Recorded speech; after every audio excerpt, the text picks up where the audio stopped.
Roselyn, buenas tardes. Buenas ¿Cómo tardes. va? Bien. Qué bueno, su Gracias. merced. Roselyn, en estas indagaciones que vengo haciendo respecto al campo artístico mexicano que quiero entender, en muchas entrevistas aparece su nombre respecto a un proceso de gestión relacionado con Bikini Wax. Y de hecho aparece en una periodización, una historización de Bikini Wax como la etapa de la construcción teórica de Bikini Wax, que yo la recuerdo por noticias y que el algoritmo me botaba, sobre todo respecto a programación de seminarios, encuentros, lecturas públicas, que me llamó mucho la atención porque tocaba temas respecto a cómo entender la producción contemporánea después de la posmodernidad, como qué pasó después del inicio durante estas dos primeras décadas de ciclo. Entonces los acercamientos que ustedes hacen a ciencia ficción, a cultura, a industria cultural, pero no siguiendo al adorno harto y regañón, sino más actualizándolo a un lenguaje, uno, juvenil, y no quiere que tome juvenil como un insulto, sino como juvenil ilustrado. Y me llamó mucho la atención que de hecho vi una charla de Ernesto Castro que era una introducción al aceleracionismo en Bikini Wax, donde él antes había entrevistado a Belina Lesper, como pobre hombre, pero bueno, él lo decidió, a él le gusta. Entonces quería preguntarle respecto a esa gestión que me parece de destacar. Su merced me decía que no es de acá, entonces eso, como lo primero es, bueno, ¿cómo llega usted y cómo se mete a este campo artístico? Bien.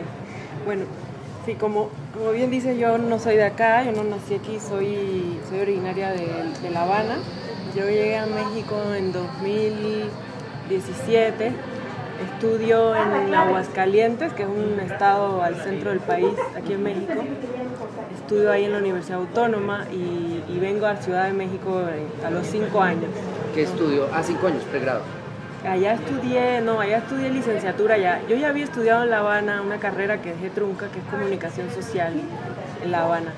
Que, bueno, con la característica también de los medios cubanos, de cómo está estructurada la comunicación en general en Cuba, pues sabrás que realmente no hay mucha práctica comunicacional o no hay mucha variedad, ¿no? Todos los medios son estatales, etcétera, ¿no?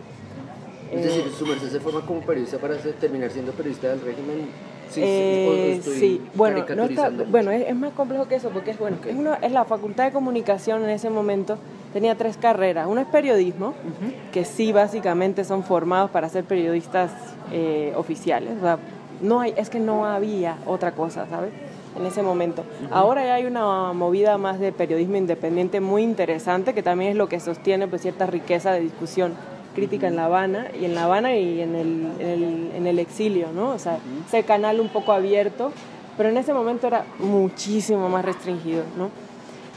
No obstante, la carrera que yo estudié no es esa, es comunicación social, que como te digo que tiene esta característica de La Habana en cuanto a muy pocos medios de comunicación o muy pocas posibilidades para ejercer la carrera, era una carrera mayormente teórica. Entonces yo siento que yo realmente estudié comunicología, o sea, teoría de la comunicación. Pero es interesante porque comunicología traza, o sea, me parece a mí que epistemológicamente pone un pie en la filosofía. Si no es simplemente generación de contenidos, sino generación crítica de contenidos. Sí, estoy por pensando supuesto. en Matelar y todas estas historias. Sí, justo. Pero pues mejor, ¿no? Sí, está, no terminó sí, de mejor. presentadora, pues. Sí, exacto. Y ya al final yo me fui decantando por un área de la comunicación social que hay en Cuba era muy específica, que es comunicación cultural. O sea, contenidos para programas culturales, ya sea de televisión, radio, pero también, bueno, hice mis prácticas en el Instituto de Cultura, el Ministerio de Cultura, que se llama ya así. Y bueno, total, a los 3 años de la carrera yo dejo el programa y me vengo a México, pues por las razones que muchas personas migramos de Cuba, porque realmente hay muy pocas posibilidades de crecimiento. Igual que en Colombia. ¿No? En fin. Igualito que en Colombia. Entonces, tenemos que huir porque no hay sí, posibilidad. básicamente, ¿no? O sea, yo fui muy privilegiada en mi proceso de exilio, porque no salí, por ejemplo, ni perseguida por el Estado, ni mucho menos, pero sí dejé a mi familia allá, ¿no? O sea, sí fue una decisión fue un exilio voluntario, pero pues con todo lo que implica la migración, ¿no? Me vine a México y llegué a Aguascalientes y ahí estudié una carrera que ya ha cambiado de nombre como 3 veces después que yo estudié. ¿Eso Pero qué significa? que éramos como una especie de laboratorio.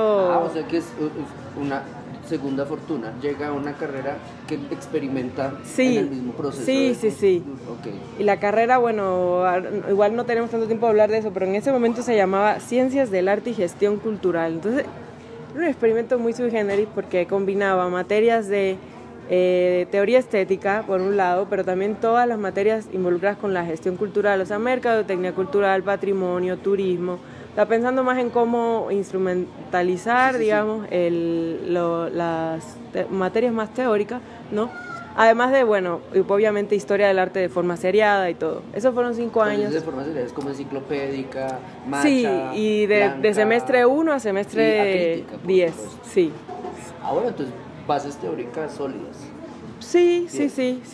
Pues, viciadas, pero sólidas. Sí. Muchas carencias en Aguascalientes, y supongo que también en Colombia es igual, pero o sea, es muy difícil que si uno estudia fuera de la capital haya acceso por ejemplo, a fuentes actualizadas, ni siquiera a la historia de México contemporáneo. O sea, yo en Aguascalientes jamás estudié historia del arte contemporáneo mexicano. ¿Porque era una universidad privada? ¿Pronto? No, es una universidad pública, o sea, pero no hay la bibliografía, los profesores no están actualizados lo suficiente como para también compartir esos conocimientos, en fin. Obvio, hay ideas, ¿no? Y hay viajes de estudio que se hacen a Ciudad de México, pero todo es muy limitado en cierto sentido, ¿no? Y ya de ahí, bueno, me vine el último semestre a la UNAM, terminé la carrera aquí en la UNAM y ya me seguí ¿Cuál carrera? Esa carrera la terminé en la UNAM, sí, la terminé en la UNAM el último semestre y ya me quedé, hice la especialización en Historia del Arte, luego la maestría en Historia del Arte y ahora ahora estoy terminando el doctorado, sí. Ya me quedé en la UNAM, o sea, soy Puma casi 100%. La Puma soy de corazón de la UNAM casi. Puma americano. Ajá, sí, el Puma es digamos el símbolo de la UNAM. Ah, qué bueno. Perdón, sí, el logotipo, el equipo de fútbol, todo se llama así. Entonces cuando dice soy Puma, soy corazón. No, pues es que especialización, maestría y doctorado, sí. Pues ya. Sí, la verdad es que sí es una muy buena universidad. Listo. Todos estos en historia del arte. Sí. Okay, es decir, y este proceso vendría a ser 2017 hasta ahora, proceso de engrane, de conocimiento, de engrane con campo artístico, de conocimiento, de actualización y de gestión. Sí, y también algo que creo que tiene que ver mucho con, no sé, siento que con la experiencia de migrante, y es que uno hace muchas cosas al mismo tiempo, ¿no? Como que uno sale del país, no a perder el tiempo, sino a hacer todo lo que se pueda. Todo lo que no lo dejaron hacer. Entonces, sí, yo desde Aguascalientes, sí. Yo desde allá ya tenía una revista con otros amigos que se llamaba El Gran Vidrio y que tenía beca estatal y todo para ser producida. Eso duró 2 años. Y luego llevo aquí... Momento. No tan rápido. ¿Qué era El Gran Vidrio? El Gran Vidrio era una revista de arte contemporáneo que trataba de dar espacio a artistas locales, o sea, de Aguascalientes, pero también tratar de abrir una red de reflexión más amplia, o sea, a nivel nacional o incluso internacional. Construcción de redes intelectuales. Sí, por ejemplo, yo en Aguascalientes conocí a quien ahora es mi tutor de tesis en el doctorado, que es Daniel Montero, que es investigador colombiano, que estudia aquí en la UNAM. Yo conocí a Daniel allá y al momento lo invitamos a publicar en El Gran Vidrio y Daniel accedió. Hay un texto de Daniel ahí, hay un texto de Graciela Kartoffel, que es una teórica también argentina. Bueno, en fin, los números están dedicados por ciudades, entonces hay un número dedicado a la frontera a Tijuana, otro a Japón, en fin. Bueno, era muy ambiciosa esa revista para hacer un puñado de estudiantes de arte y gestión cultural. ¿O solo su merced? No, solo yo. Ya. De hecho, el problema, bueno, no el problema, pero una de las cosas que me tocó vivir un poco era que yo era la única extranjera en toda la carrera, o sea... En todos los años de la carrera la única extranjera era yo. ¿Xenofobia? No, porque había una especie de normativa de que la carrera estaba orientada solamente a estudiantes mexicanos y yo entré a la carrera eventualmente porque pasé todos los exámenes, en fin, tuve un proceso y entré a la carrera. Después de eso creo que han habido otros extranjeros, pero sí fui la primera en entrar con esa característica. Entonces, momento, ¿se trae la revista El Gran Vidrio? O sea, hay una versión no la del Gran traje. Vidrio ¿por qué? No, porque como tú bien sabrás, estos modelos autogestivos independientes, sobre todo editoriales, pues son un fracaso, ¿no? Casi declarado, ¿no? Es más las ganas de hacerlo que realmente las condiciones reales, ¿no? Entonces, en cuanto se agotó la beca, eso murió. Listo. Entonces, porque bueno, sí era muy... Ok, entonces viaja acá. Viajo acá y ya en maestría trabajo en otras cosas. Fui asistente curatorial para la Bienal de Venecia 2015, porque mi maestra en ese momento de la especialización era Carla Jasso, curadora de arte y nuevos medios, que fue la curadora de la Bienal en ese año. Y bueno, formamos parte del equipo curatorial que fue a Venecia, hicimos toda la investigación, sobre todo Luis Felipe Ortega y Tania Candiani. Sí. Y así, bueno, el asunto de cómo llegué a Bikini Wax tiene que ver con eso. Antes de eso. Sí, Bikini Wax funciona, fue fundada desde 2011 en León, Guanajuato, por 2 artistas y otros amigos, un contador entre ellos, ¿no? Que se involucró en un proyecto artístico. Pero en la casa. Bohemio, no bohemio en el Sí, sentido de contador. borracho, sino bohemio en el No, sentido sí, de que se involucraba, digamos, con el medio creativo artístico de León, ¿no? Un grupo de muchachos fundaron ese espacio en la casa de la abuela de uno de ellos. Modelo clásico, Sí. Se hereda un espacio y se activa Sí. durante poco tiempo. Exacto. Aquí lo particular es que no fue tan poco tiempo, porque ellos migraron a Ciudad de México, porque uno de ellos iba a entrar a Soma. Es Daniel Aguilar Rubalcaba, es el fundador de Bikini Wax, que es quien viene de León. Daniel Aguilar Rubalcaba. Daniel viene, tiene la casa aquí en La Escandón, está en Soma. Bikini se vuelve un lugar también, un espacio para convivir, exponer, etcétera, para los estudiantes de Soma. Cuando dice convivir también para dormir, que digamos me han contado Muchas que con veces, algunos sí. sitios también. Sí. Como en la Quiñonera la gente dormía. Sí. Aquí Bueno, también. Bikini Wax era una máquina extraordinaria de producción creativa en el que se podía hacer de todo, incluso pernoctar, o sea, incluso quedarte a dormir. Entonces podríamos volverlo con esto que se acaba de decir, podría utilizarse como una categorización como de Bikini Wax era aceleracionista en ese sentido, un catalizador de encuentros, de dinámicas que permitía el pernoctar, el construir relaciones, el construir proyectos, el destruirlos también, Sí. de una manera más que en tiempo real. Descabellada. O sea, no te puedes imaginar. ¿Su merced cuánto estuvo ahí? Desde 2015, creo que fue cuando entré ahí, porque justo fue cuando regresé de Venecia.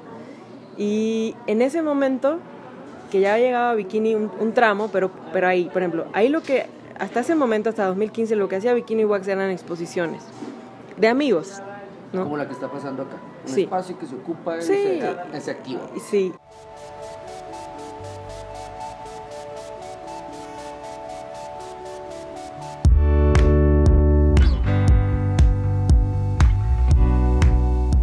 Hola, yo soy Daniel Aguilar Rubalcaba, coordino el espacio de exposiciones Bikini Wax.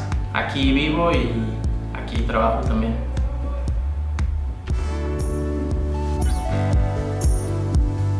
Bikini Wax se dedica a mostrar el trabajo de artistas jóvenes y que trabajan en la Ciudad de México.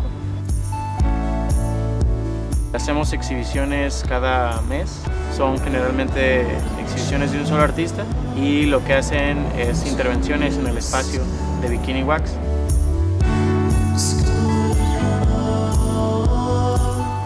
Este es un papel tapiz de Michael Raymond y Francisco Cordero Oseguera para la exposición de Ben. Es interesante tener la casa y luego aparte tener también como una especie de estudio y luego también tener una especie de espacio de exhibiciones, todo en un mismo lugar. Y los residuos que se quedan de las exhibiciones tratamos, bueno, hay algunas cosas que sí se quedan conscientemente como residuos, pero hay otras que se van ahí nada más dejando, ¿no? O sea, el artista no viene por, no sé, X pieza y realmente no tenemos un lugar para guardarla, entonces esta cosa se reutiliza, ¿no? En esta ventana se encuentra una foto de Isaac Contreras. Entonces, la primera inspiración de Isaac era fue esta pared, este paisaje de ladrillos que no tiene ninguna lógica. Esta cosa blanca que se ve ahí es una flor. Bueno, fue parte de una instalación y performance de un artista que se llama Adrián Piojan. Esa cosa que está ahí era parte de una pieza de Tamara Ibarra. Es una foto de Michael Raybon y Francisco Cordero Ceguera. Lo que hizo el artista fue instalar varios motores en los focos de la casa para reproducir la sensación de movimiento del temblor. Al principio no lo teníamos muy claro, pero poco a poco se ha ido como reafirmando esta condición doméstica del espacio y de alguna forma es interesante porque nos habla no solamente de esta condición del espacio, sino una condición general del trabajo. Entonces, de cómo es a veces, bueno, en estos días es imposible separar los espacios domésticos de los espacios laborales.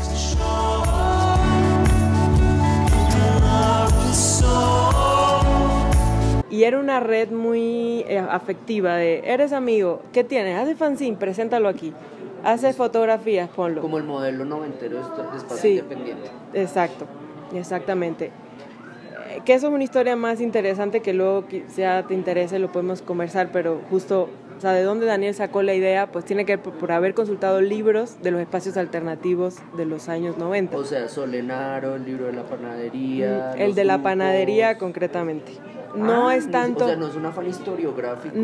No, porque Daniel también como artista, pues tiene también un proceso creativo en el que va consumiendo y absorbiendo contenidos, materiales, ¿no? Y no es realmente un afán sistemático de historización, es ¿no? Es más un afán, no sé qué edad tendrá, pero lo que usted acaba de escribir es como ese, ya ni siquiera nativo digital, sino un sujeto que nace inmerso en información y en ese mar de información lo que hace es constantemente curar, leer, seleccionar para configurar identidad, obra, gustos musicales, bla bla. Sí. Y esta cosa también muy, quizás sí, generacional. Yo creo que Daniel debe tener como unos 29 o 30. Yo nunca le calculo bien la edad. Pero él tenía una cosa muy extraordinaria para ser artista y gestor, que es, si esas personas lo hicieron, yo también lo puedo hacer. Pero a él no le heredaron una casa. Nada. No, sí le heredaron una casa. El de la abuelita, allá, sí, allá. Y esa casa se estaba cayendo. Acá rentaban esta casa en el Escandón. O sea, básicamente... Se tenía que matar en un empleo para conseguir plata. No, hijo, no. Yo creo que unos parientes de León le ayudaban con dinero y yo no sé de qué otra forma le hacían para pagar esa renta, la verdad. Con el tiempo... Caro, no sé, en términos de no, esa casa no era cara, porque imagínate que era una casa de dos plantas y una azotea que también se ocupaba como espacio de exhibición, fiesta, eventos, performance. Y toda la casa eran como, creo que 11,000 pesos mexicanos. Okay. Sí, era económica y entre varias personas que lo pagaban, pues no resultaba caro. Entonces utilizar el modelo de colecta también, no era solamente Daniel. No, sí eran...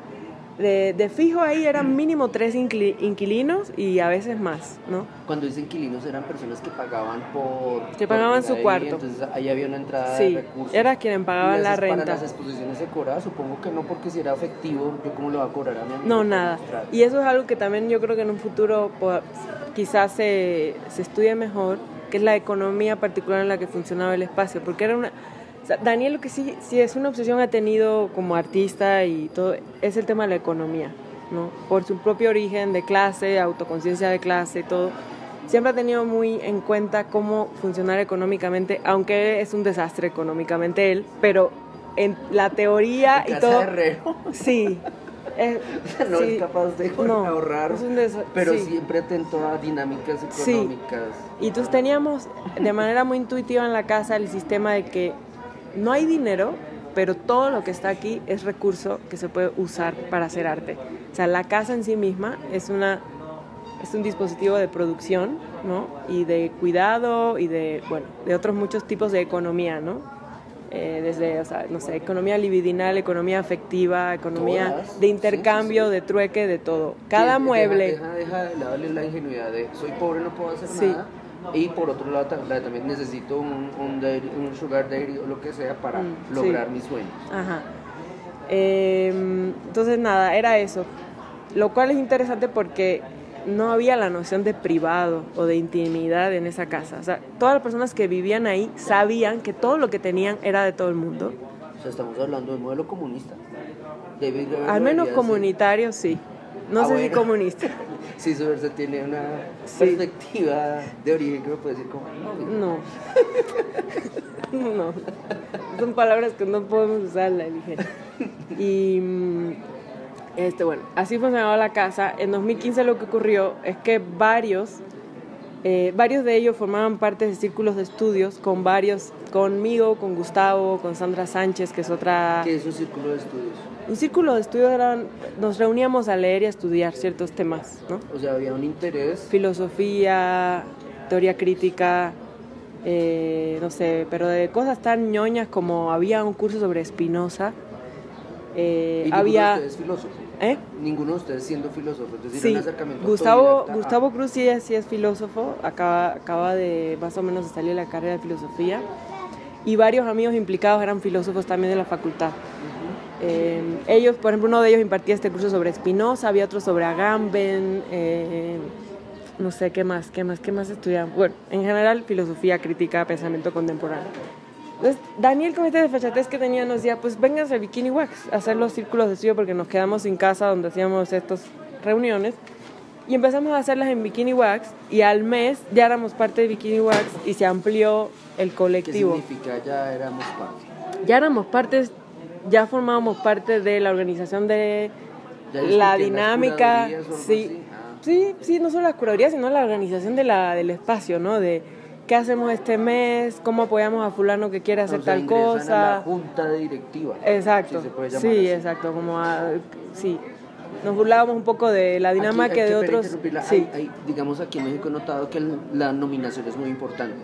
¿Eran junta directiva o eran otra cosa? Porque no la gente nada. se bautiza también, Ajá, o no se bautiza. Sí, aquí en México tienes toda la razón. Por ejemplo, OEA, el acrónimo es por el reflejo de la Organización de Estados Americanos, pero también Organización de Estudio de Archivos, no sé qué, con consumo de drogas, o sea, como que se juega con esas nominaciones, en el caso de su merced. Mira. De ese grupo. Sí. En Soma. En Bikini.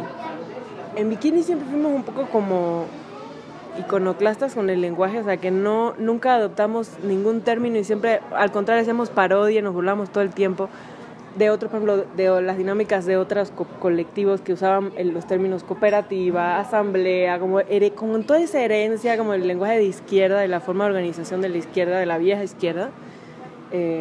Nosotros por eso jamás empleamos esos términos o lo decíamos en forma de juego, de no, hay que hacer la asamblea, y nos reíamos, ¿qué asamblea? Entonces todo era muy orgánico, pero básicamente eran las reuniones, ¿no? Para organizar el trabajo, distribuir quizá, no sé, la limpieza, cosas así, o sea, el habitar la casa. Siguieron habitando solo 3 personas, luego 4, pero siempre hubimos algunos que nunca vivimos en la casa. Yo nunca viví en la casa, Gustavo tampoco, Gustavo es mi pareja. Y así. En 2015 eso fue lo que ocurrió, que es un poco el cambio, ¿no?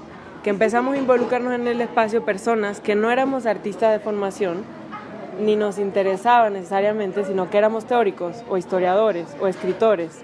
O sea, personas que trabajábamos con palabras, básicamente, ¿no? Trabajadores de la palabra, me gusta esa manera de pensarlo. Y a partir de ahí, entonces, ya se hicieron más constantes y sistemáticos los grupos de estudio. Hubo un primero que se llamó Domingos de Azotea, y eran los domingos para hablar de filosofía en la azotea. Eso lo coordinaban Sandra Sánchez y Gustavo Cruz. Sandra Sánchez luego salió del colectivo y tiene ahora varios proyectos. Ella también es curadora, escritora, psicoanalista, bueno, varias cosas. Sandra y Gustavo generaron ese espacio y a partir de ahí se empezó a replicar el modelo y empezar a generar otros muchos grupos de estudio de manera tal que a veces ocurrían de forma simultánea y diaria. Estoy hablando de muchos de estos espacios.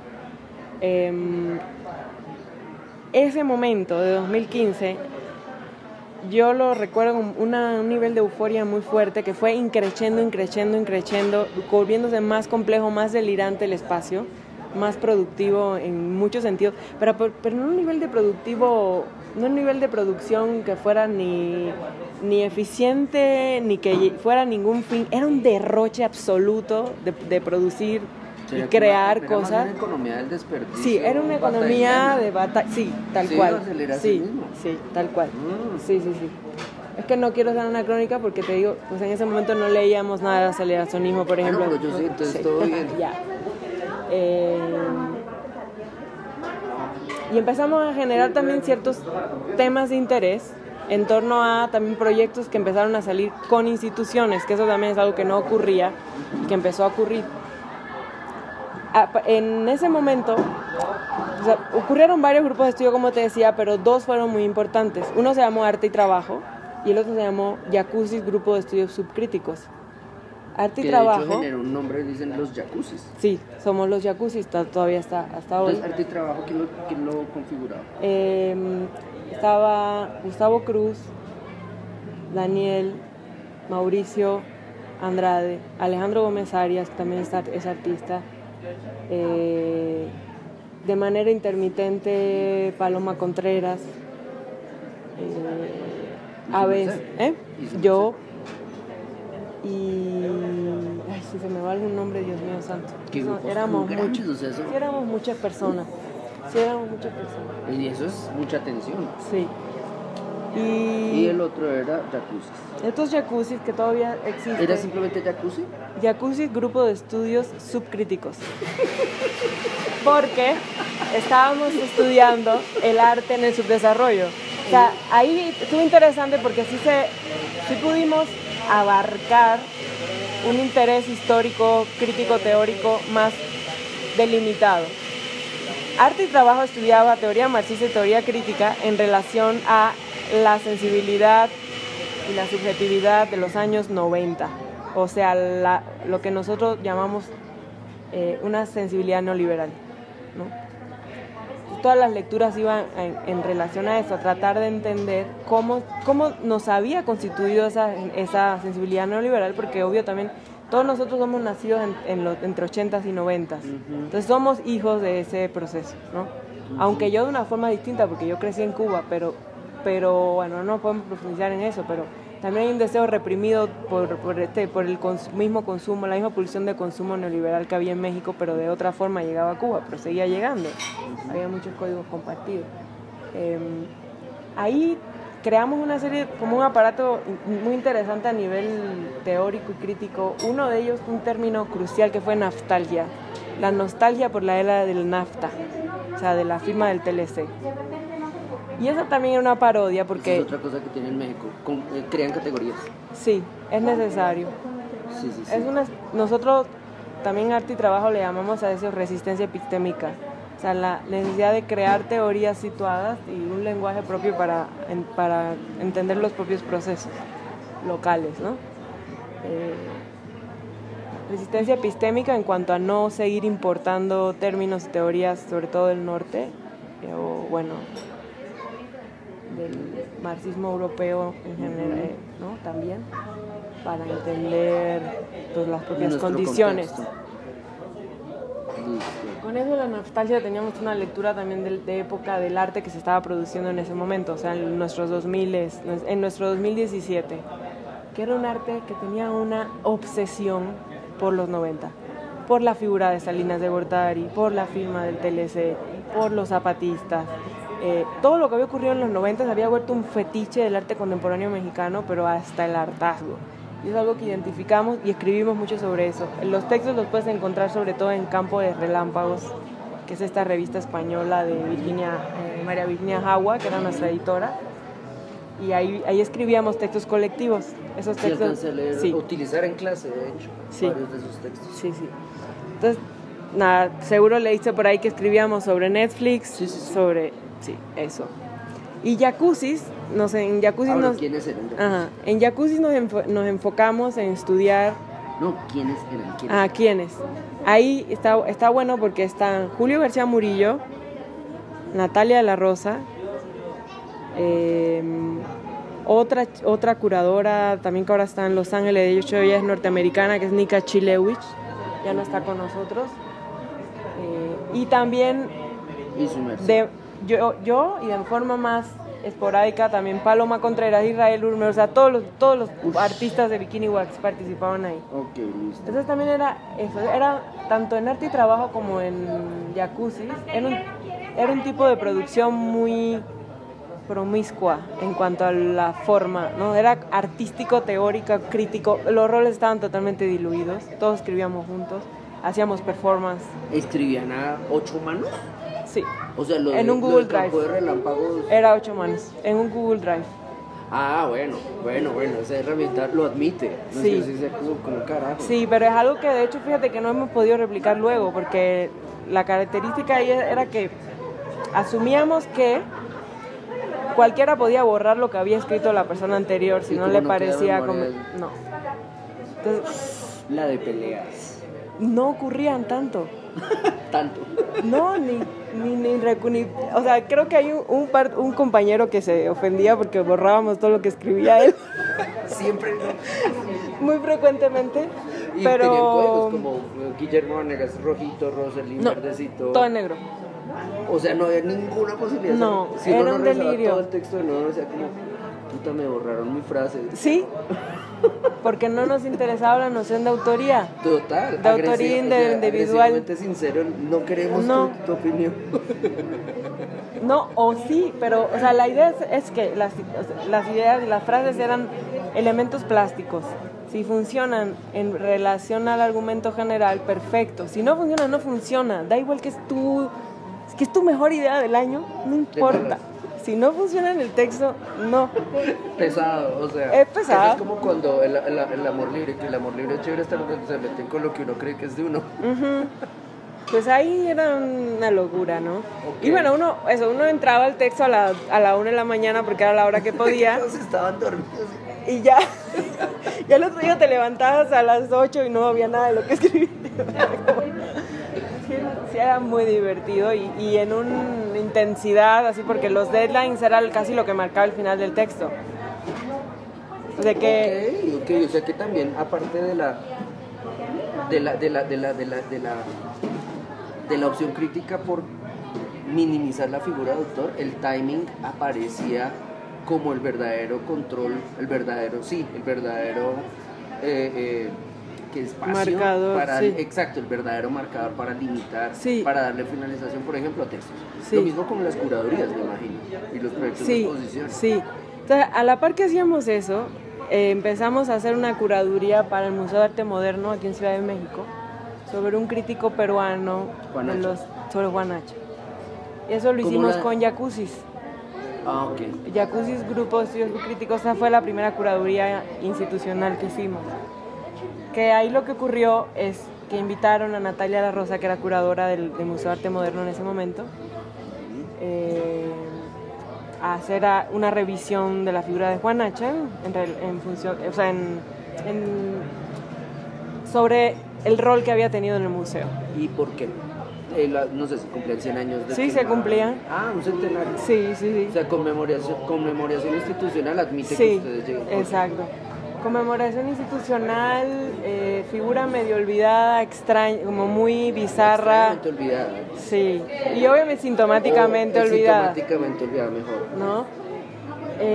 Y bueno, nosotros hemos estado leyendo Guanacha en Cuernavaca, en una escuela crítica de arte en la que nos conocimos, Natalia, Julio y yo, y Daniel Rubalcaba y otros.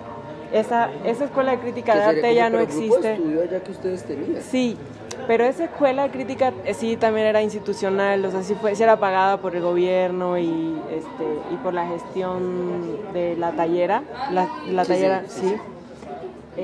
Y varios de nosotros coincidimos ahí, o sea, nos invitaron a varias personas, entre ellas coincidimos Daniel Aguilar, Julio García Murillo, Natalia y yo, y ahí nos conocimos. Bueno, Daniel y yo trabajamos en Bikini, pero a Julio y Natalia los conocimos ahí, y fue un delirio esas madrugadas leyendo a Guanacha, que si tú lees algún día a Guanacha, o te mueres de un infarto o te vuelves un fanático religioso casi, porque es una escritura rarísima, muy estructuralista, muy marxista, pero muy del sistema de las artes en América Latina. Es un delirio increíble en plenos 70s, ¿no?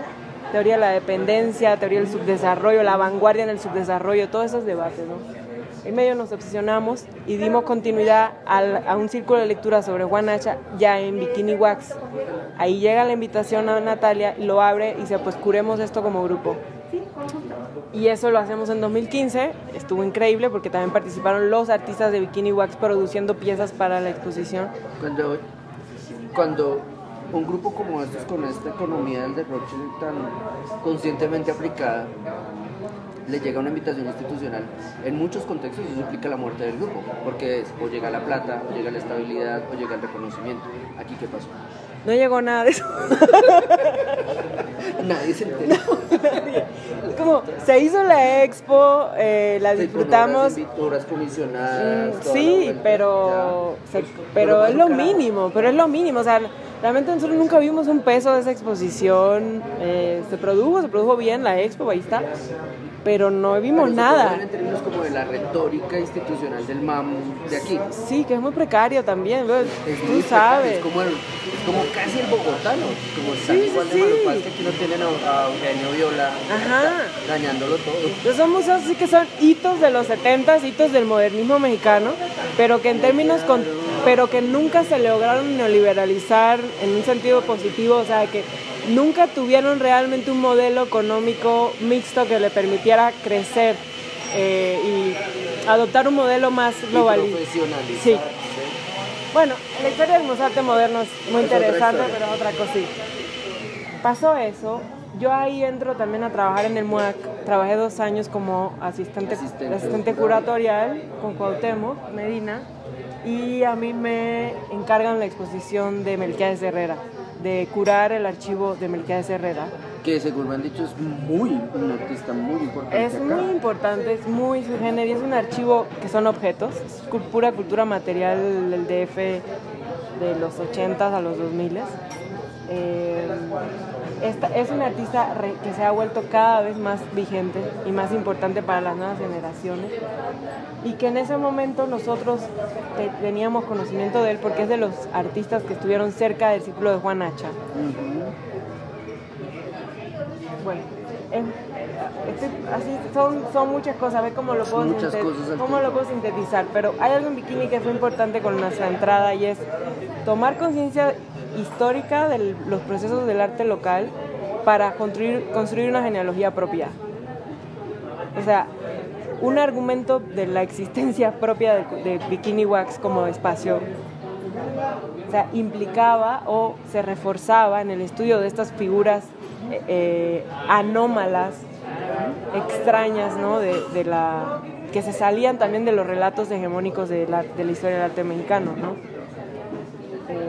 Juan Hacha fue importante Melquiades Herrera, porque también, bueno, teníamos muchas disputas también con la historia canónica del arte mexicano, con la era de la discrepancia, en muchos casos son vacíos, vacíos, sí. Y cánones, muestras, backslash, exposiciones, sí. Backslash, catálogos, sí. Que dicen, yo llegué y dije la última palabra, sí, es mi versión. Ajá. Claro. O relatos que de pronto se vuelven medio fósiles en torno a, por ejemplo, a lo que se entiende por arte político, o un poco a la exigencia o la demanda que el arte mexicano tiene que ser político, sí. Que si no, no es, casi o no vale, no tiene valor para estos relatos, ¿no? Nosotros en Bikini estamos muy al margen de eso y todo el tiempo disputando, tratando de entender cómo reposicionarnos desde otro lugar. Y Jacuzzi y Arte y Trabajo fueron un poco yo así lo entiendo. Obviamente es mi versión, fuimos un colectivo muy grande, entonces cada quien te podrá dar una visión distinta, pero para mí sí eran los cerebros que generaban ese lugar imaginario para nosotros mismos, ¿no? Y no solo para nosotros, sino para todos los artistas de generaciones que estaban pasando por Bikini Wax y que justo no tenían un lugar, no todos tenían un lugar de enunciación y un relato en el que se pudieran inscribir, dialogar, conversar, sentirse cómodos, ¿no? No sé, de alguna forma, por decirlo en términos simples, ¿no? Y nada, eso fue lo que básicamente hicimos. Cambiamos de casa luego a la colonia Buenos Aires, que es una colonia muy popular. ¿Es cuando llega Curimansuto? Sí. Bueno, ¿cómo es esa llegada? Si la puede contar. Bueno, porque hay versiones. Sí. Bikini Wax era hay mucho chisme canteras. También. Sí. Era la cantera de Curimansuto. Hay una intención de Curimansuto por asimilar y extraer. Hay un encuentro afortunado. Hay un agotamiento en Curimansuto respecto a una lógica que traen. Es como, ellos nos pueden vivificar, que es como colágeno. Sí, es colágeno en cierto literal sentido. Colágeno. Pero como todo no hay que simplificarlo tanto, ¿no? Más o menos estuvo ahí. Sí. Yo estoy recibiendo versiones sí. de que no estuvo. Ajá. Hay ciertos artistas de Curimansuto que tuvieron más o menos de manera constante una relación, un vínculo de amistad con artistas de Bikini Wax.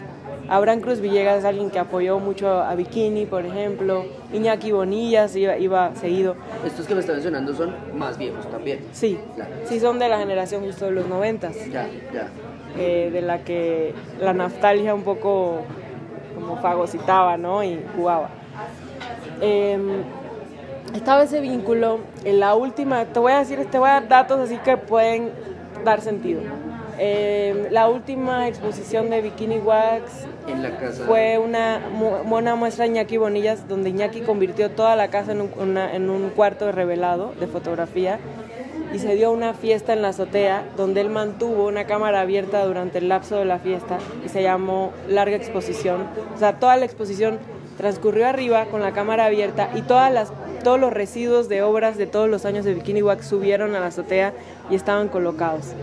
De manera tal que él sacó la placa en un momento dado de la noche, lo bajó, lo reveló en la casa que estaba completamente oscura, se reveló la fotografía y es una foto bellísima, fantasma, porque no se ve nadie, aunque estaba repleta, sino que solo se ven las obras, los vestigios de todo lo que había pasado en los años. Muy afines ahora con velocidad, desperdicio, todo lo que usted me ha venido todo hablando. Congelado, pero sin la presencia humana. O sea, la fotografía obviamente no registra el movimiento y la euforia de la fiesta, sino solo esa presencia fantasmal y como vibrante de los objetos que están colocados y saturados allá arriba. Una despedida también. Sí. Bueno, muy al estilo Bikini Wax, esta noche se robaron la fotografía mientras todos estábamos llorando de emoción, así de la euforia, de la alegría, del todo, ¿no? Porque había la imagen, el revelado además fue una foto gigantesca, o sea, una impresión, yo creo como de 1.5 por 1.30. Okay, para foto es grande. Sí, para foto grande. Bueno, todo está increíble, en fin. Y alguien abusado, un estudiante de la Facultad de Artes, enrolló la foto tranquilamente y se la llevó, y en la madrugada, cuando alguien se despertó, no estaba la foto. O sea, también narración oral. Y ustedes no alcanzaron a utilizar, porque también estamos hablando de una generación que ya tenía acceso al celular y la ansiedad de la documentación para redes. ¿Alcanzaron a montar algo de eso o estaban en pleno momento fiesta? Sí, había fotos del evento y claro que Iñaki tenía la placa, o sea, la foto se podía reimprimir, pero la foto performática importante murió, o sea, se fue.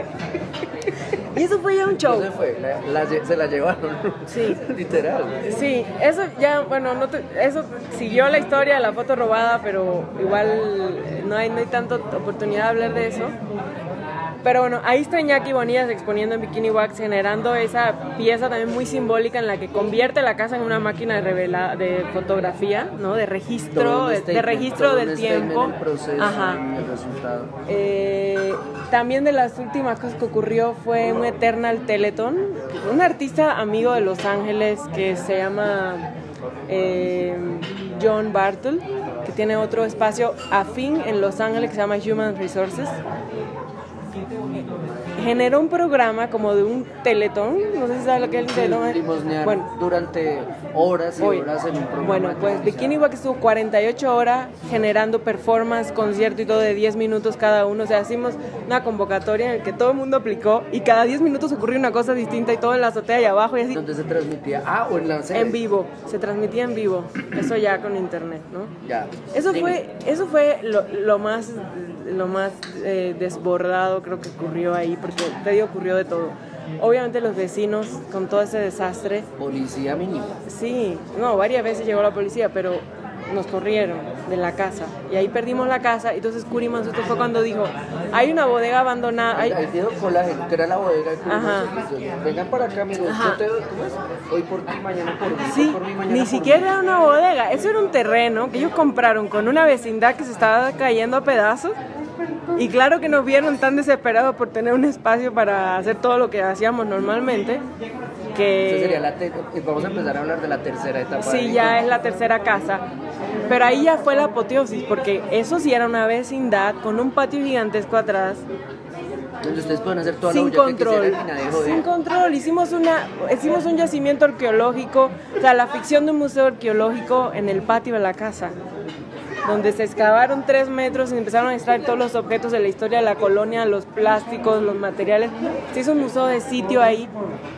No te puedo explicar la cantidad de cosas que ocurrieron ahí. Eso sí fue brutal, porque en la Escandón había ciertas limitaciones de espacio, no había patio. Geolocalización. Ajá. No, por la misma sociología del barrio en el que estaba.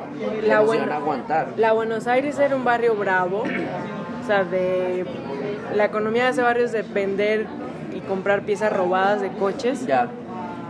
De pronto Bikini se volvió al museo del barrio, por alguna razón. Los niños decían que iban al museo, iban a Bikini a dibujar y Paloma les daba clase a todos los niños del barrio y por eso nos querían, nunca tuvimos problemas ahí. Qué bien, porque Sí. además construye tejido, no es como el artista invasor que después va a ser responsable de la Sí, no. gentrificación. No, estábamos muy bien integrados ahí, obvio. Favorecíamos mucho la tiendita del lado, le comprábamos todas las cervezas ahí, bueno. Ahí el modelo de los grupos de estudio pues reventó increíblemente porque sí fue posible. Invitamos a profesores externos ya teniendo becas nosotros y Ahí fue donde les llegó pagamos. Castro. ¿Eh? Ahí fue donde llegó Sí, Ernesto. Ya. sí.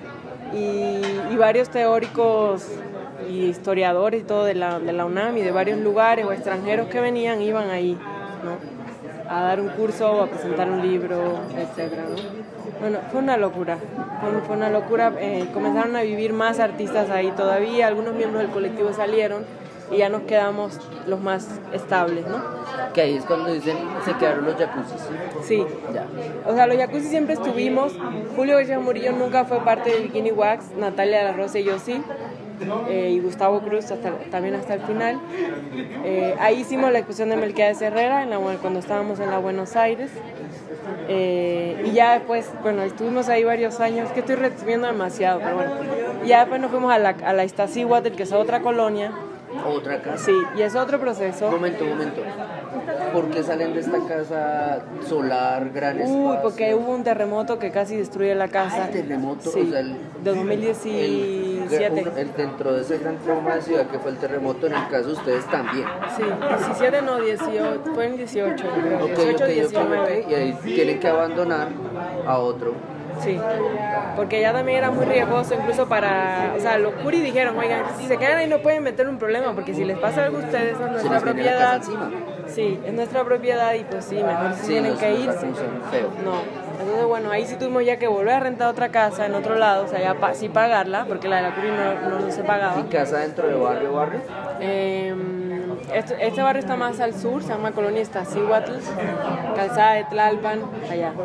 Esta casa tiene muchas mejores condiciones, todavía está Bikini Wax ahí, ya solo quedan 2 miembros de planta, los otros están orbitando. Daniela Rubalcaba está en Ámsterdam, Cristóbal Gracia está en Yale, Paloma salió del colectivo, ahorita están Israel Urmer y Gerardo Contreras, son los que ahorita están, en fin.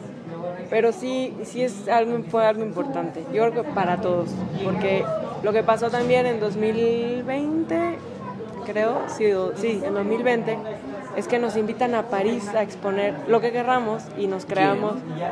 ¿Quién? El Palais de Tokio hizo una exposición. ¿Y quién en el Palais de Tokio?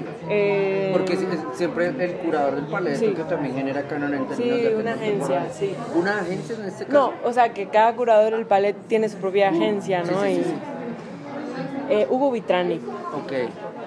Hugo Vitrani vino a Les digo como México. venga. Vino a México, por alguna razón, llegó a Bikini Daniel lo recibió con su pata de palo, decimos, porque en ese momento tenía un yeso y no podía ni caminar. Era una persona que, bueno, llegó un día después de una fiesta, entonces Bikini Wax todo destruido, quién sabe. Y ese señor llegó, como llegaba mucha gente a Bikini a conocer el espacio, y tampoco era el gran evento, simplemente ven, conoce, esto es lo que hay, ¿no? Y de alguna forma ese hombre se enganchó con Bikini Wax y nos incluyó en la lista de obra de esa exposición muy grande. Pero momento, la invitación fue para una colectiva. Hagan parte de una colectiva con lo que les dé la gana. Sí, con lo que quieran. Hay dinero de producción, los podemos traer a París.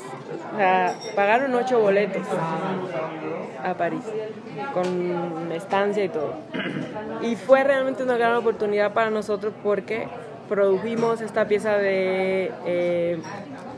no sé si has visto por ahí unas imágenes, una ballena gigante, una réplica de Keiko. Esa pieza, sí. Entonces lo que hicimos fue poner en práctica toda la teoría de la naftalgia, generar una especie de museo de la naftalgia en ese objeto, en ese museo. Esta es una obra colectiva, o sea, las mismas pautas. Las mismas pautas. Ilustra, es una alegoría de la economía del desperdicio, bla, bla, bla, bla, bla. Se volvió un taller, el espacio, completamente de producción de las figuras, es foamy moldeable, con resina epóxica. También manualidad. Artesanías urbanas, que eran temas que nos interesaban mucho, cultura popular urbana, cultura neoliberal, todo esto que habíamos estado desarrollando. Entonces ahí sí ocurrió ya un desgaste muy brutal, y después de eso ya hubo varios problemas. Así fue la inscripción institucional, que fue como... Sí. Hasta aquí. Sí. Claro. Sí. Y no tanto en relación a la producción de ese proyecto, porque fue muy... No, es que yo creo que el desgaste de todo lo fue que muy, sí, fue muy vivaz para todos. Fue realmente un gran proyecto que coordinó Cristóbal Gracia, que es probablemente el más disciplinado de todos nosotros. Sí. Y él llevó a cabo ese proyecto de manera impecable. El resultado fue excelente y nosotros lo sabemos. Y nos sentimos muy, muy orgullosos de esa producción. Pero ya el desgaste venía, había temas internos, desgaste también de nosotros. Yo tengo 35 años, también Gustavo, Natalia tiene unos años más. Es como de, ya no estamos tanto para las fiestas con estas fiestas a las 5 de la mañana y en este nivel de intensidad. Tenemos que trabajar y vivir también de otra cosa. Pues sí, fueron años increíbles para mi formación, para el de todos, y de amistad y todo, pero es insostenible por tanto tiempo. Psicológicamente cobra bastante. Sí. O sea, uno tiene que pagar un precio ahí. Sí, exacto. Okay. Rosalind. Sí, porque ya hablamos solo de Bikini Wax. Está bien. Para cerrar un poco, pero pues, digo para cerrar respecto a la hora que su merced me dijo, son las 5:42. Está bien, sí. Hablemos de su merced entonces, con esa faceta de crítica. Bueno, eso es algo que he desarrollado cuando he podido de manera constante. Desde Aguascalientes escribí con la revista varios textos para la revista, pero también para la jornada Aguascalientes. Ahí cuando usted dice la jornada Aguascalientes es como lo que me explicó Edgar Hernández, de que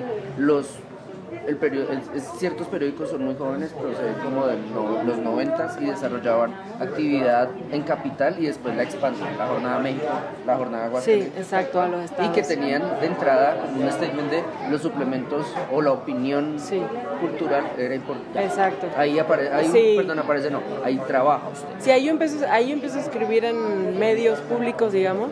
Sí. Medios públicos no especializados, porque la revista era especializada. Sí, la revista pública. Sí. Aunque la revista yo la verdad no tenía mucho tiempo de escribir porque yo dirigía la revista, entonces no tenía, o sea, escribí muy poco ahí. Sí.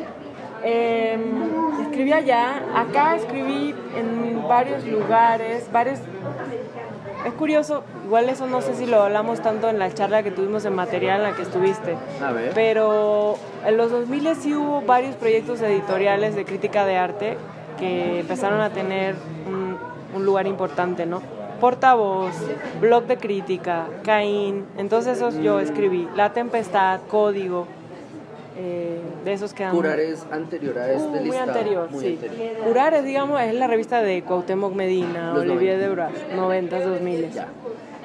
Ustedes, este es 2010 en adelante, que Joshua contó, me llamaba la atención, como en los 2010 hubo un boom de espacios de opinión y crítica. Sí. ¿Es este listado? Sí, que usted es me más o acaba de menos hacer? esa ola, sí. ok, O un ok. poquito después, quizá.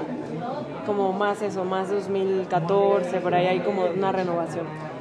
Escribí ahí y luego empecé a trabajar con Edgar en Cubo Blanco, que era un blog de Excelsior donde él Sí, trabajaba. yo he leído reseñas de usted Sí. ahí. De hecho, en Google las primeras que me llegan Son esas, sí, por el algoritmo, es como Sí, lo por primero que supuesto. sale.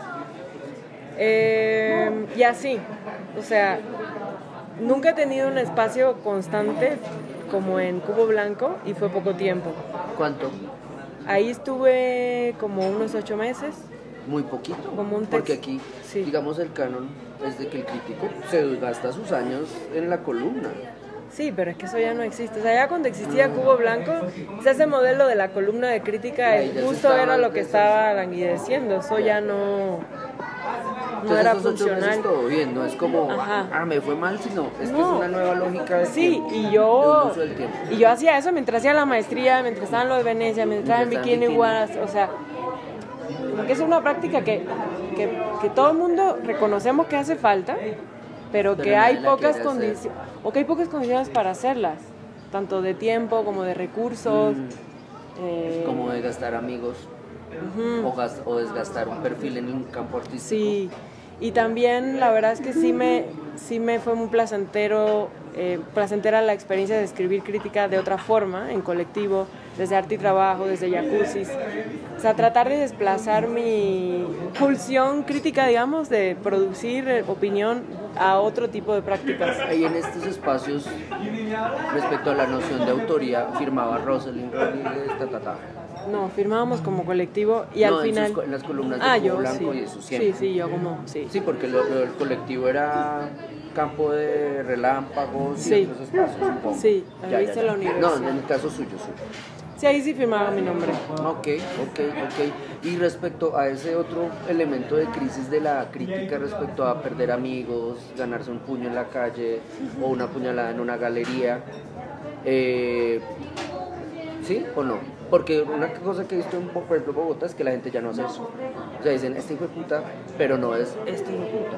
Ya. Cambia lo físico, por ejemplo. Se Claro. habla mal del tipo, se le cancela, pero no es como te encuentra acá el vaso de agua a la cara Sí. y la insultada. No sé si No, aquí se cambia. nunca viví algo así, pero obviamente que sí ocurrió que algunos curadores se sintieron La ofendidos cancelaron. y nos retiraron la palabra tal Sí, cual. lista negra.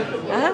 Alguien antes nos apoyaba, por ejemplo, sobre todo en Bikini, en Arte y Trabajo nos pasó, que alguien, oye, un curador amigo, cercano, de una generación que ni siquiera es aquella, ya Se ofendió con algo y chao. se ofende y no deja de hablar, Ya. cosas así. O que alguien te mira raro porque escribiste de cierta forma. Pero sobre su digamos que posición. no hay una respuesta apasionada respecto a un juicio crítico que la persona considera denigratorio. No, y sobre todo creo que lo más insano es que no se expresa el desacuerdo. Lo dijo usted, sí, una muy buena hipótesis. Si alguien escribiera su hipótesis contraria o su opinión sobre lo que estoy diciendo, pues habría un debate, pero no lo hay. Entonces se reprime mucho la opinión. Usted en la presentación en material habló de un debate que en los 90 fue sobre unas flores, o sea, ¿estaba en los 80, ironizando sí. o fue así tal cual? No, O sea, no, un tal debate cual. sobre la flor artificial Sí. en el arte mexicano. Sí, o sea, entre Rubén Ortiz Torres y Teresa Alconde. Era Tintin. Y era Tin así, no, las flores falsas, sí, pero eso ya lo hemos visto, ¿por qué me lo tienen que presentar? Y eso eran Porque así, columnas de prensa. columnas de prensa, todo eso se puede leer en el periódico. Ok, y ahorita no hay eso, No existe. está la opinión y está este No maldito existe. opinó mal de mí, pero... O sea, cerradito. existe en la Privado. opinología de Facebook, ¿no? No, perdón, no lo entiendo porque aquí quiero complementar con un contraste con Colombia y es que en Colombia la crítica migró a Facebook, es decir, yo Guillermo Vanegas, yo no tengo Facebook pero el modelo sería este, yo Guillermo Vanegas hice una entrevista a Rosalind Rodríguez, no perdón, yo Guillermo Vanegas vi la entrevista que le hicieron a Rosalind Rodríguez y decido en Facebook poniendo el link de YouTube de la entrevista cuando quede publicada como considero que en esa entrevista Guillermo Vanegas estaba fallando por su miopía e ignorancia y plantean unos textos y dice, que es un texto crítico, o sea que serían el equivalente a 2-3 cuartillas desmenuzando y diciendo por qué eso es malo. Allá se traslada a Facebook, por supuesto porque la interacción con espectadores o bots es mucho más, me parece a mí, en términos de ego, mucho más sabrosa, porque es como, ay, qué buena columna, por fin alguien lo dice, era necesario amarrarle las patas a Guillermo Vanegas, maldito. Y otros dicen, no, Guillermo Vanegas no, Allá sí las redes superan eso. Entonces Submersión utilizó esta expresión de Facebook. Sí. Es decir, sí, aquí ocurre algo parecido. Sí, ¿también? Sí ocurre. De hecho, hace poco volvió a salir la pregunta fantasma en ¿dónde puedo leer crítica de arte en los periódicos? Porque ¿cómo me entero? De hecho, fue un ex miembro de Arte y Trabajo quien publicó eso. Así, ¿dónde puedo leer? ¿Dónde puedo enterarme qué exposiciones hay ahora en Ciudad de México? Me pierdo. No, ¿dónde puedo leer? Y llovió así de no existe, sí existe, no, yo hago crítica, los memes, pero el problema es que para acceder a esas lecturas, uno, hay que tener Facebook, entonces yo ya me jodí. Dos, tengo que ser de la lista de amigos de... Me jodí 2 veces. Sí. Porque si estoy cancelado o si no es amigo, chao. Micro burbujas muy neoliberales. Sí, microcomunidades. Microcomunidades. Que al final eso, se vuelven muy autorreferenciales y no hay, o sea, hay poca permeabilidad entre unas burbujas y otras y de un diálogo como más común, ¿no? O sea, como que hay algo aquí que siento que sí, que entra en crisis con la falta de este tipo de diversidad crítica, que es lo común. O sea, el pensar común el arte, en el arte, ¿no? O sea, ese espacio común para pensar, reflexionar, debatir, generar este campo, digamos, lingüístico, discursivo, que nos vincule de alguna forma, pues sí se está viendo afectado por la restricción cada vez más. En un intercambio que hubo allá en la charla esta, en la charla, hubo una distinción respecto a sí hay nuevos espacios y nuevos agentes que producen crítica, pero que también están cerca de participar en ese disenso productivo, de también hacerle el juego un poco o al artista o a la galería. Sin embargo, su merced sí sostuvo como, sí hay opinión ahorita, y mencionó unos ejemplos. ¿Puede repetir eso, por favor? Sí. Obras de arte comentadas, es ODAC, ¿no? Fonarte, que parece que se va a reactivar, un proyecto de artistas también. Hay otra revista que se llama Chiquilla Te Quiero.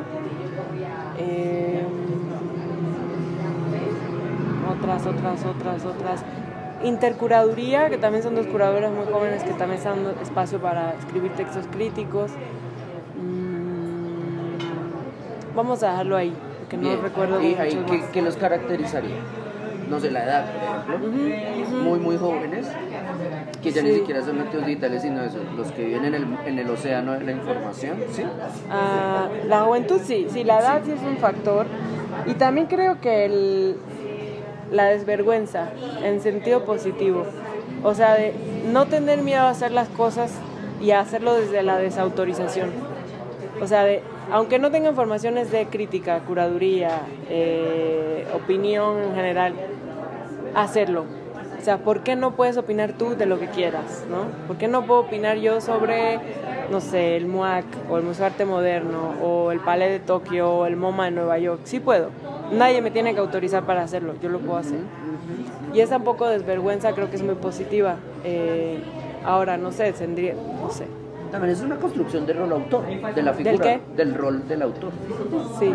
O sea, yo digo, es más, yo me autoagencio, pero también estoy construyendo un perfil. Sí, Okay, que es un poco lo que creo que a veces les da un poco de pendiente a otro tipo de críticos quizá más convencionales, más que conocieron la vieja práctica, digamos, ¿no? De los medios impresos, periódicos, etcétera, que de pronto no digieren tan fácilmente esta desfachatez de opinar, aunque no tengas muy claro qué vas a decir. Porque eso sí, o sea, en cuanto la crítica jamás tiene claro qué va a decir, es muy dice, retórica, sí. Pero por favor, es decir, es lo que yo digo más lo que otro interpreta, más el ataque Sí. que recibo, más, y así se configura un discurso. Sí, Además, retrospectivamente uno dice, miren en esta época cómo operaba. claro. Sí, no es como yo tengo la última palabra, de hecho pues, no sería crítica, sería historia Claro. o sería, no sé, religión. Sí.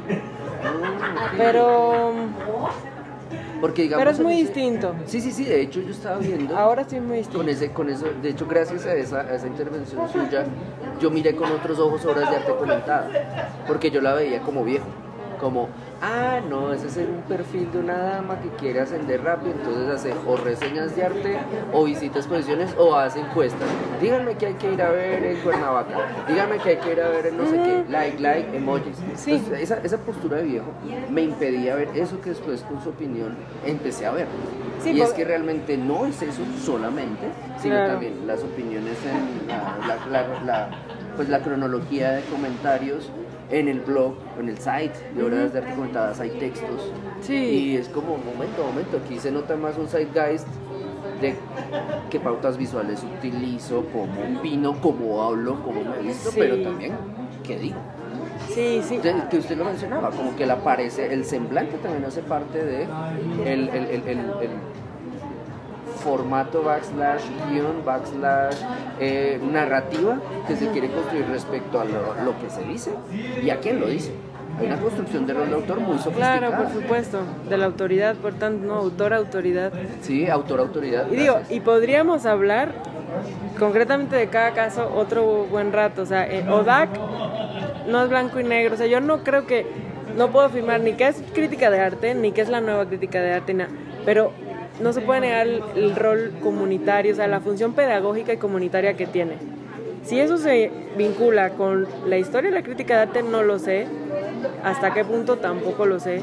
O obedece a otro tipo Pero de es un fenómeno funciones, pero sí cumple una función de orientación del gusto y de la óptica de hacia dónde mirar, que es importante Claro. en un público que también históricamente se ha visto marginado del sistema del arte. Sistemáticamente marginada más por nosotros, pues digo por mí, Sí, por por la la- gente de mi generación, los más viejos, que aún somos activos. Ahí cuando usted dice sobre cada uno se podría hablar, es que como estudios de caso admitiría, por ejemplo, una monografía cada uno respecto a profundizar sus retóricas, cómo empezó, cuándo fue su madurez, qué está haciendo ahorita. ¿De qué síntoma también, no? ¿De qué es síntoma? ¿De qué sí, o sea, ¿A qué responde? ¿a qué responde? Exacto, ¿a qué responde? Y también, ¿qué cosas están ocurriendo ahí que no son tan conscientes? Como la forma de hablar, las palabras que se emplean, el contenido que se emplea, las referencias. Hay mucho material ahí que yo no sé si sea... Creo que hay que seguir hablando de todo en general, mucho, pero quizá dejar un poquito el tiempo, o sea, como dejar que se enfríe esto un poco y tratar de verlo por supuesto, esta pregunta es apresurada. Ajá, de hecho. como con distancia, a ver qué es lo que realmente, porque sí es significativo, son proyectos que salieron muy a la par, muy en el contexto de pandemia, pantalla, la mudanza a Instagram, esta deseo que se está movilizando en el arte de ser influencer, que está muy curiosa. En fin. Es decir, pues estaríamos hablando, sí, de manera apresurada y ansiosa, pero podría ser uno de los primeros fenómenos post-pandemia que se pudiera empezar a delimitar este tipo de producción de contenido Yo creo y de que sí. perfiles. Yo creo que sí. Ok, no tengo nada más que preguntar. Ay, güey, ya fue bastante. Muchas Bueno, gracias. fue poquito. Tú preguntaste poco y yo hablé mucho. Pues la idea es una entrevista, no es como, venga, demos la oportunidad de la entrevista Sí. para que Muchas yo me gracias luzca. a ti. Muchas gracias. Estuvo re bueno.